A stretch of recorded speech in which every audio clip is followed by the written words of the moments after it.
The number you have dialed has not been recognized. Please try again.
Hey, Kelly. Can everyone hear me? Yes. Great. Okay. Well, it's 7. We, as I said in the email to the board today, we need another acting chair for tonight. So I'll let you all sort that out, and then whoever is the chair can get the meeting started. And I'm ready whenever you are.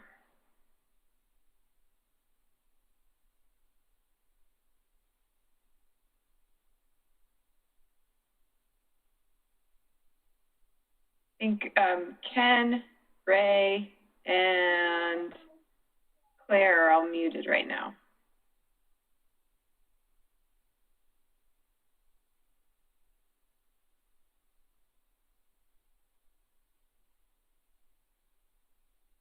And if you're talking, you're on mute.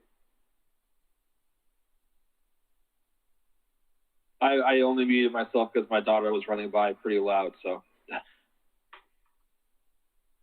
Okay, am I unmuted? We can hear you now. Okay, well, what I was suggesting while I was silent was that I'm perfectly willing to act as chair and would suggest that maybe we just make that for the rest of the year so that we don't have to do this at every meeting. So I'll put that in the form of a motion at this time, and if we have a second, then we'll vote on it. I'll second that. Very good. Kelly, would you poll the board members, please? Board Member Blythe. Aye. Board Member Metz. Uh-oh. Claire, you're muted.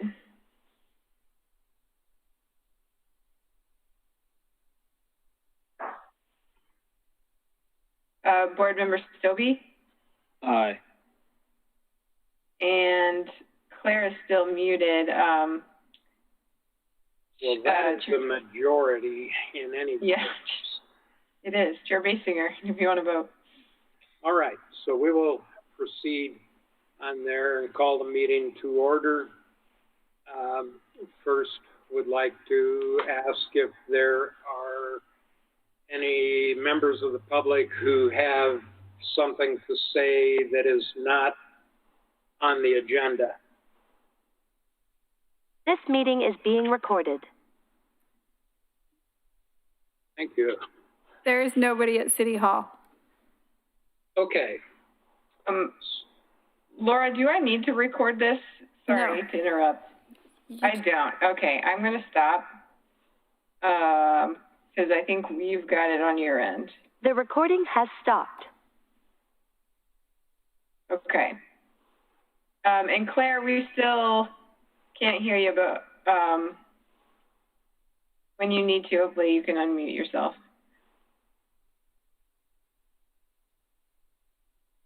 Yeah, Claire, if you'd unmute, then we'll at least know that you hear us and are with us.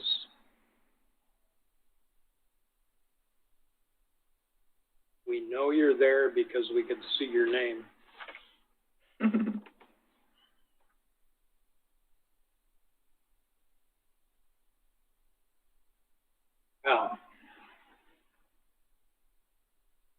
I'm not hearing voices, but should we go with item 1 on the agenda regarding the memorial sign at Library Park? Yeah, I don't really have a staff report for that one. And Greg Williams is here with the library, and he will give you a short presentation and answer questions. Okay, very good. All right. Go ahead, Greg. Thank you so much, Chair Basinger. Thank you very much, members of the Historic Review Board. My name is Greg Williams. I am the director of the Oregon City Public Library. And I also have with me tonight Karen Morey, who is gonna help me do some of the heavy lifting on the history of this project, because she has a bit more background with it than I do. Thank you, Karen, for coming and being here. I won't take up too much of your time. In the memo I submitted, it kind of outlines the project, but in broad strokes, a couple of years ago, a library, a loved library supporter named Clapp passed away. He was a longtime library supporter, a member of the Friends Group, and a former member of the Oregon City Library Board. After his passing, a group of community members wanted to commemorate his life and felt the best way to do so would be a historic interpretive sign placed within Library Park with a little bit of recognition about dedicated to the memory of Mr. Clapp. So the sign was funded entirely by donations. It was a community effort to raise the funding for the sign.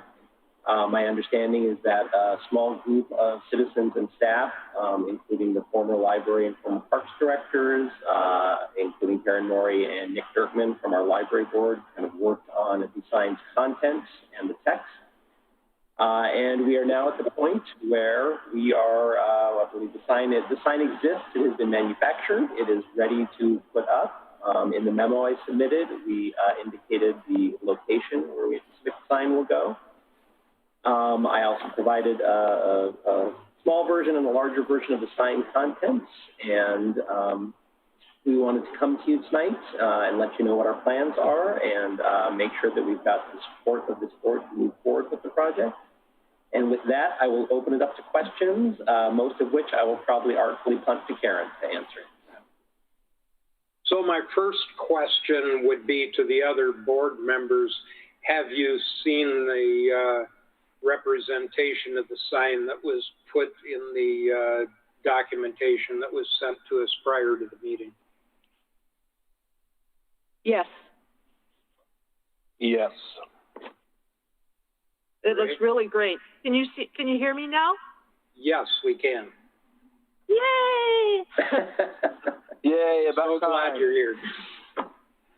Okay, so we've all seen the sign, so now go ahead and talk about it. Thanks.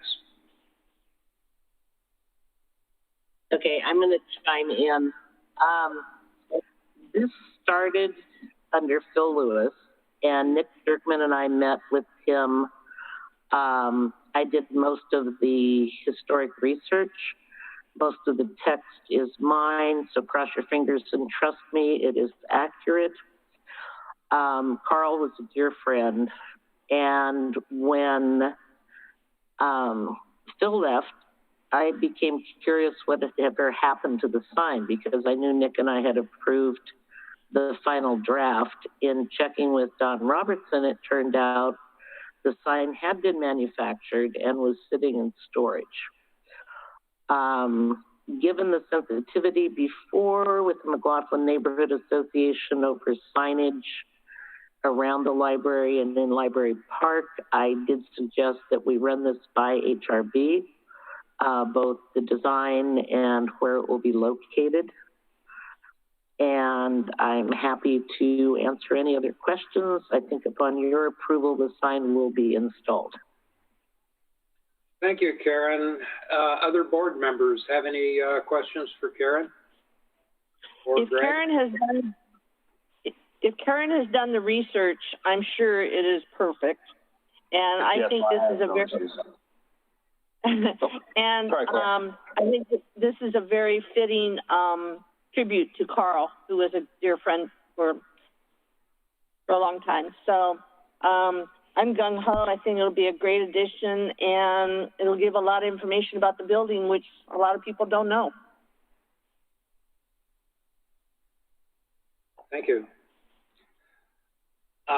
Now, Karen, you mentioned something to the effect that the McLaughlin Neighborhood Association has had some comments on this or on signs in general in the past, but we have received no input regarding this particular item on our agenda tonight.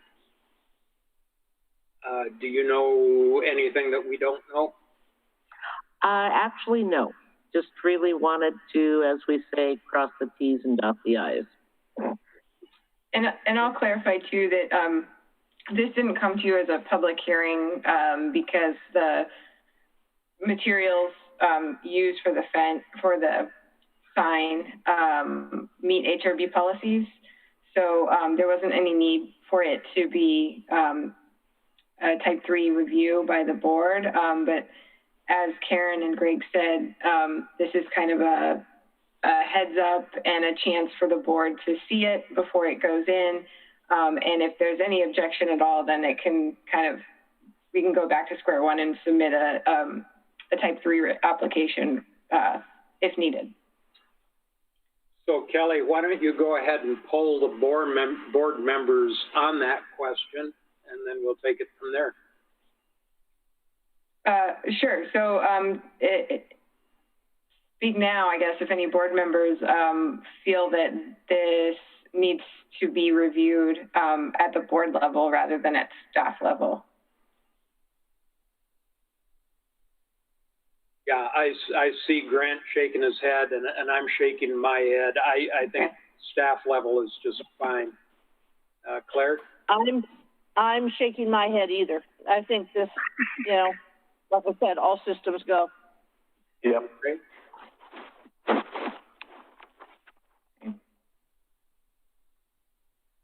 think I see Ray shaking his head, but I'm not sure. Oh, I said yes. I agree. Okay, good. Okay, so we all agree that this is a staff level decision, and go ahead and move forward from there. Great. Thank you so much. Thank you very much for your time tonight. Much appreciated. And thanks for being here. And thank you, everybody, from Karen, Greg, back in your lap. Okay, we'll bear on full steam ahead. We'll get this put in and get our ceremony together so we can finally give Carl the recognition he deserves. Thank you. Thanks, Karen. And thanks to both of you. Item number 2 on the agenda is public hearing, and Kelly, I do not have the statement on that. Can you read that for us? Ooh, good question. Or maybe Laura can read that for us. Yeah, Laura, do you have access to that? Because I would have to dig somewhere. Yes, one moment, please.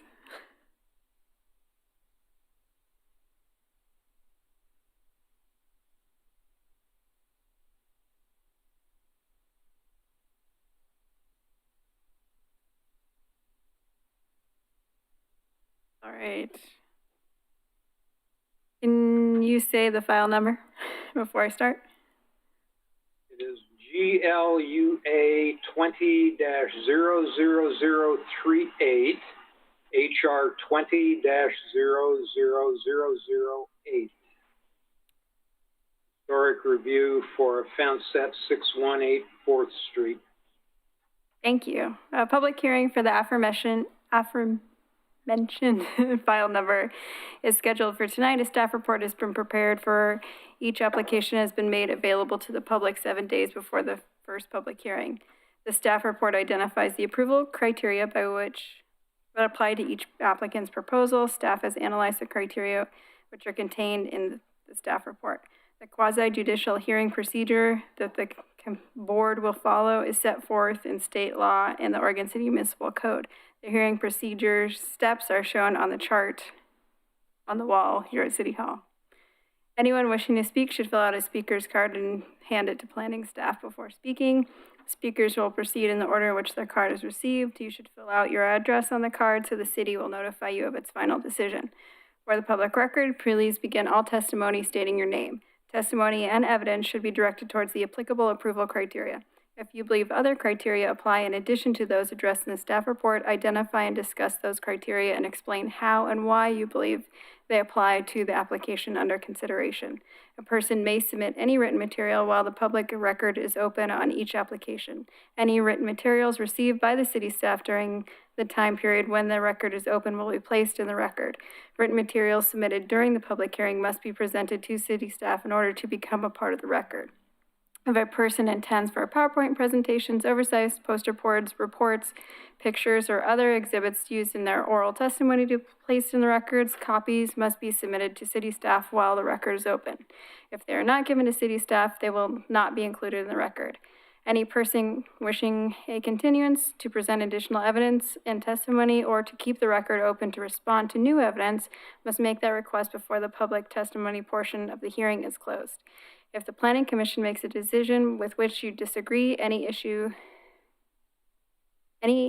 that you may wish to appeal must be raised for consideration of the City Commission or LUBA or both, without raising the issue on the record with sufficient specificity and accompanied by the statements or evidence that the city and all parties can respond. The issue will be not deemed appealable to the State Land Use Board of Appeals. In addition, the failure of an applicant to raise constitutional or other issues relating to the proposed conditions of approval with sufficient specificity to allow local government or its designee to respond to the issue precludes an action for damages in circle court. Now you can open the record and ask for ex parte contacts, conflicts of interest, bias, or any other statements to declare. All right, thank you, Laura. So, as stated, has any board members had ex parte contact or any conflicts of interest to declare? No. I have not. No and no. Okay. Have all board members visited the site? I have. I have too. I have as well. I have. All right, so we can move forward then with the staff report on that, Kelly. Great, thank you. And the applicant is on the line too, and so I'll give my staff report, and then Annie, you can add anything that you would like to add after that. So this application involves a single-family dwelling that's designated in the McLaughlin Conservation District. It's at 618 4th Street on the corner of John Adams and 4th. I'm going to share my screen and actually just go to the agenda packet, which I think the staff report has everything that we want to look at. And so I'm just going to pull that up. This corner lot it's in the R35 district, or sorry, the R6 zone, but the lot is about 3,500 square feet. It's a lot of record. And the property doesn't have a backyard, really, just a side yard and front yard. The applicant has proposed to extend a fence, or actually replace an existing fence in the back corner side with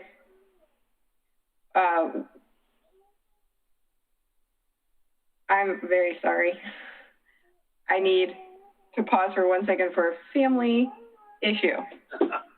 I'm going to stop sharing. That's fine. Thank you.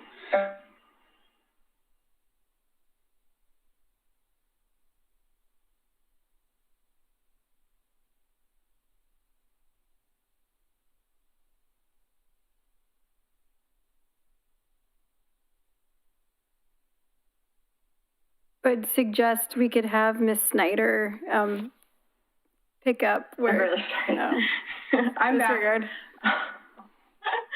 This is it's bedtime and I have 2 young kids, so there we go. Time for my dog too. Thanks for bearing with me. Okay, so the applicant would like to install a 6-foot fence along the corner side of the property, all the way up to the front of the house. And so anywhere else in the city or on a non-designated site, this would be,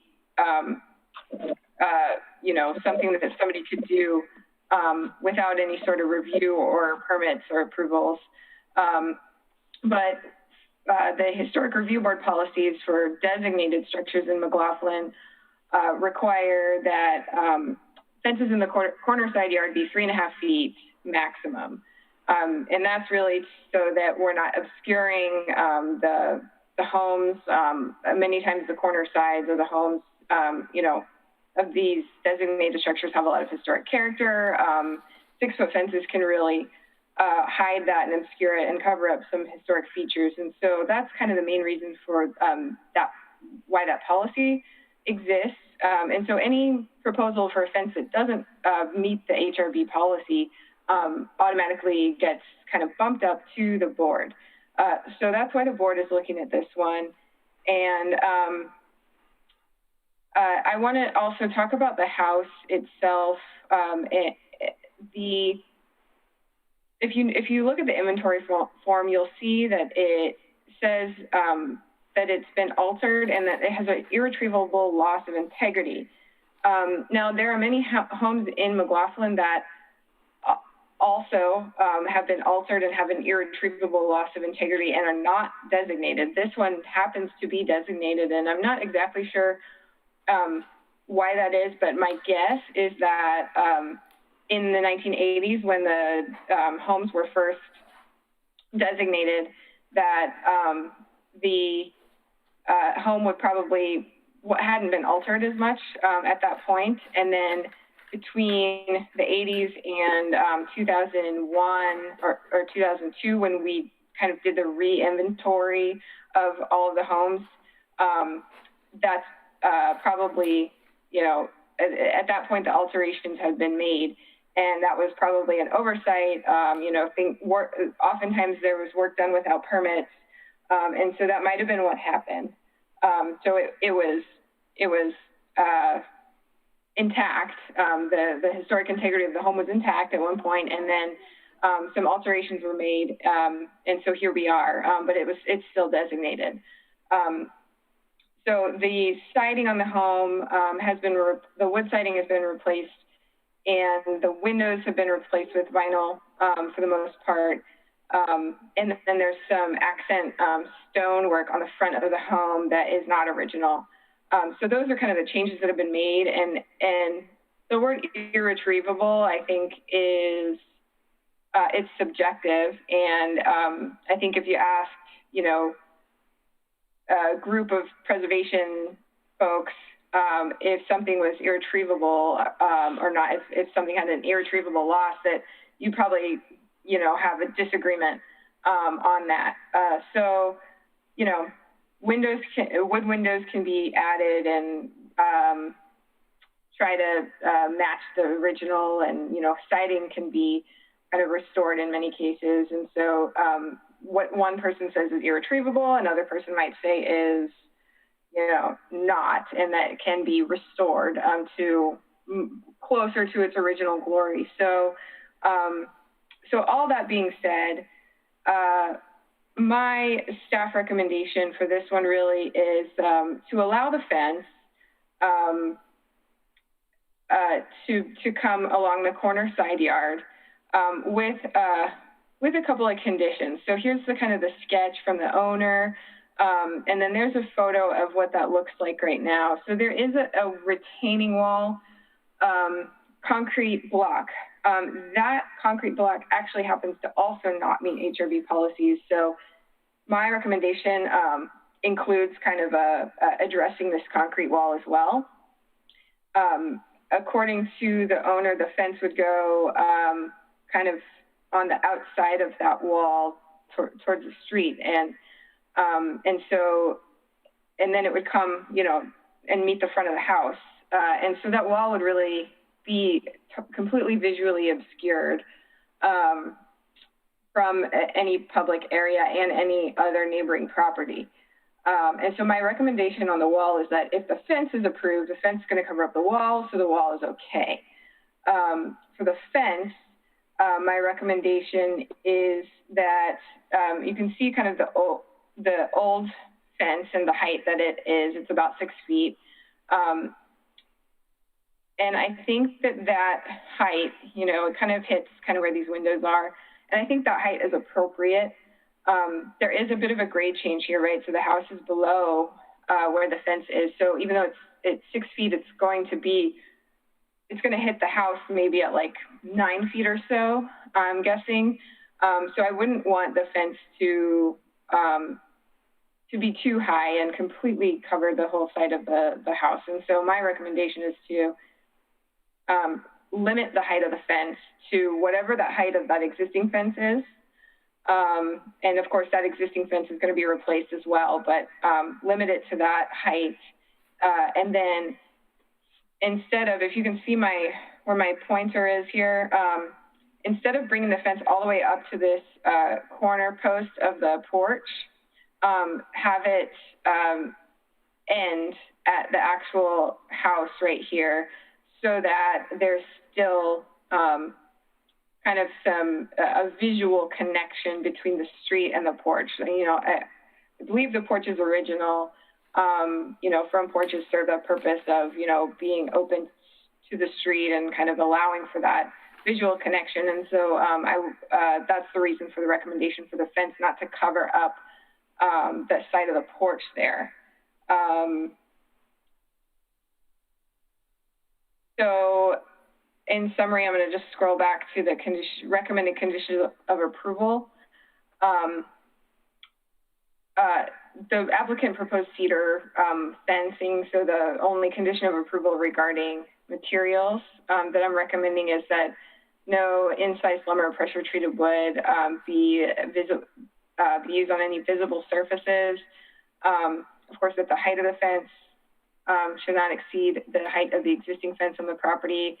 That the fence is only permitted along the side up to, but not including the front porch area. And then that the board also approved the below grade concrete block wall that does not meet the HRB policies. And I did also email a few hours ago some additional information that the owner provided, and one item was actually a letter from the neighbor that got returned by the post office, and so the neighbor gave it to the applicant here, and so the applicant shared it with me. So I forwarded that to you. If you didn't get it, I'm happy to read it live in the meeting. And then there's also some correspondence that I shared between the applicant and myself about exactly where the fence would be placed.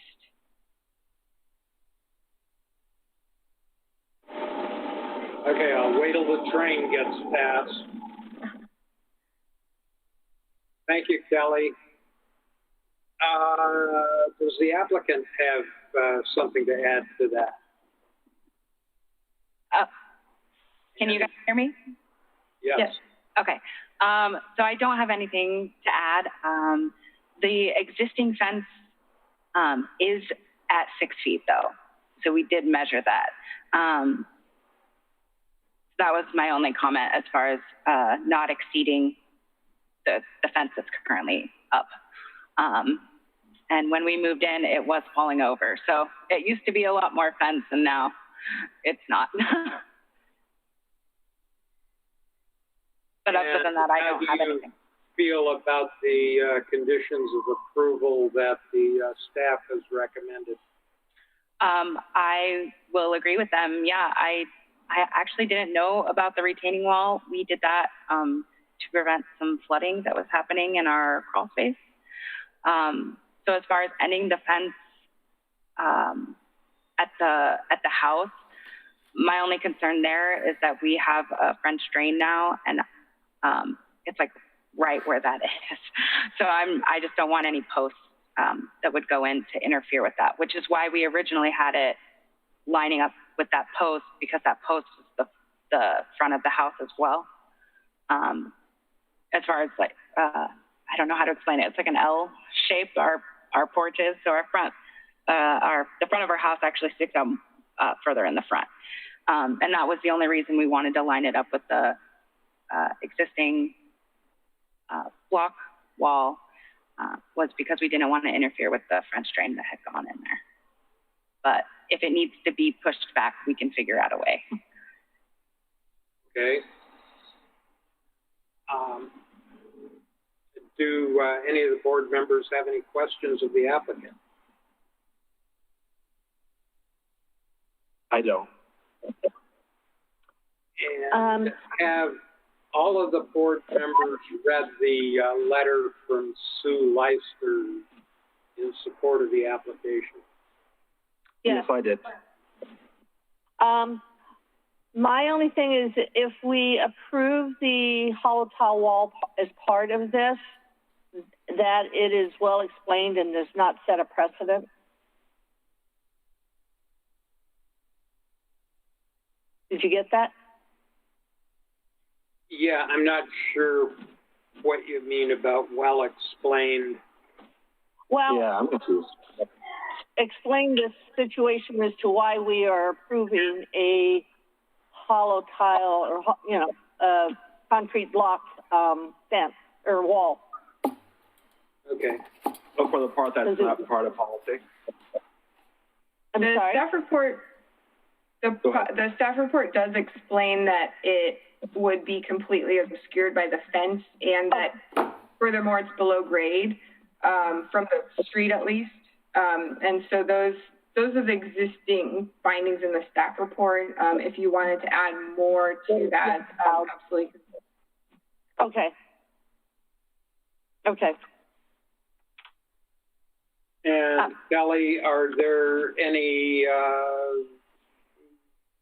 correspondence either for or against this application that we don't know about at this time?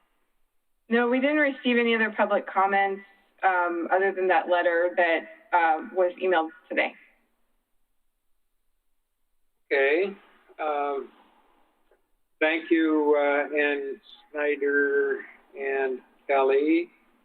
I think we'll close the public hearing at this point and move to deliberations.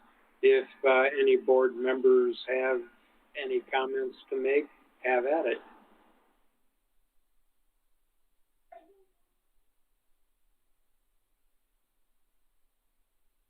I'll count to 10.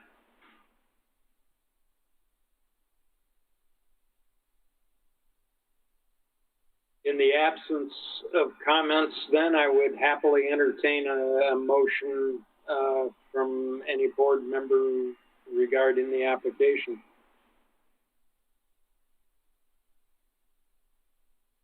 I move that we approve GLUA 20-00038 as per staff recommendations.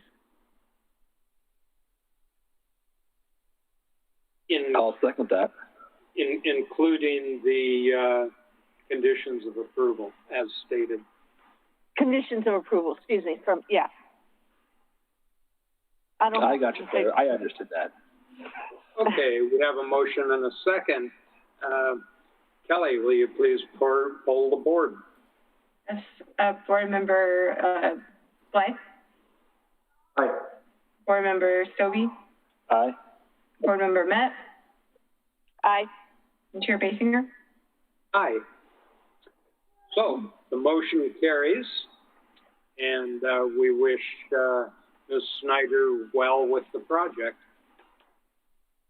Thank you. So we move on to item number 3, which is approval of the minutes. Have board members had the opportunity to review the minutes from the October and November meetings from 2019? Yes. Yes. Yes. And I have as well. Does anyone have any corrections or additions to make? No.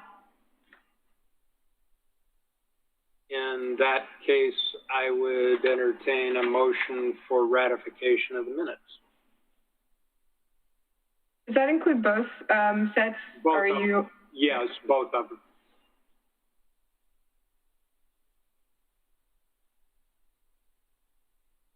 I'll make a motion that we move to ratify the October 22nd, 2019 and November 26th, 2019 HRB minutes. Thank you, Ray. Second, anybody? Second that. All right. Shelley, please Okay. hold the board. Board Member Met, Aye. Board Member Stobie, Aye. Board Member Blythe, Aye. and Chair Basinger. Aye. Thank you. The minutes are approved, and next item on the agenda is communications. Go ahead, I Kevin. have a couple of items. Good.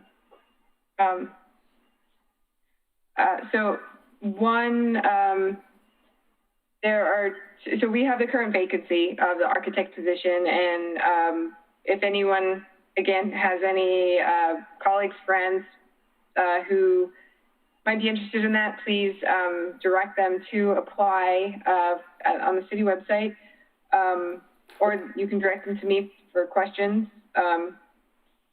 We also have 2 upcoming vacancies. Claire and Ken, thank you both for your service. You will be finished December 31st. So we will be trying to fill those vacancies. We're currently advertising for those. And so that would be, let's see, Claire, you're the McLaughlin position, and Ken, I believe you are at large? Correct.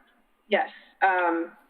So that's, you know, the at large is open to anyone really. So that's should be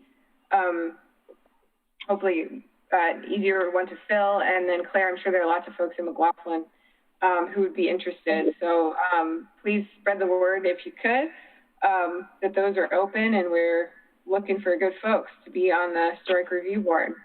The second item I want to share with you is that we did hire this week an intern, a planning student, or recent graduate, actually, of the planning program at PSU to help with the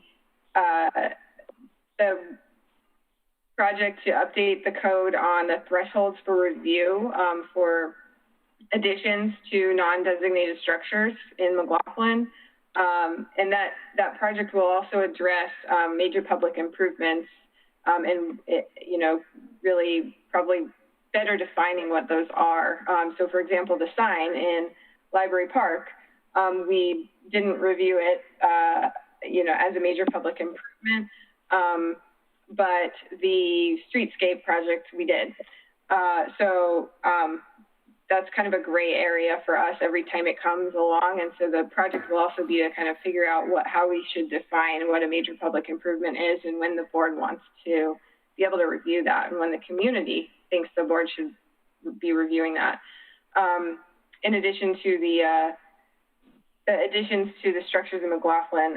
So the first job that I gave to the intern was to come up with a name for this project so that it doesn't take a whole minute to explain what we're doing, or to, you know, talk about the project itself, to name it. So you will probably see him in an upcoming work session, and he may reach out to you to do some one-on-one interviews to get your thoughts on how you think, or, you know, what your thoughts are on those topics. And he'll be doing a lot of community engagement as well. So if you ever have any questions about how that's going, please feel free to contact me, and I'll share updates with you at our upcoming meetings. Okay, thank you. Does anyone have anything else for the good of the order? Yeah, Kelly, did you get my email regarding the Hive, my question regarding the Hive Social Club? I did. Thank you very much for that. We actually just sent a letter. The building department just sent a code enforcement letter to them this week because they, I think, not only did the Historic Review Board not get to look at it, or staff, but they didn't get the sign permit that's required of any new sign or a building permit for any of that work that was done. So they are getting a letter, and hopefully they will be in soon. I'm not sure. I need to look at that sign again to see what how we would need to review that. But yeah, we'll see what happens. Okay, great. Thank you, Ray. Mm-hmm. Anything else? If not, we will happily call this meeting adjourned. You guys are so efficient. Thank you.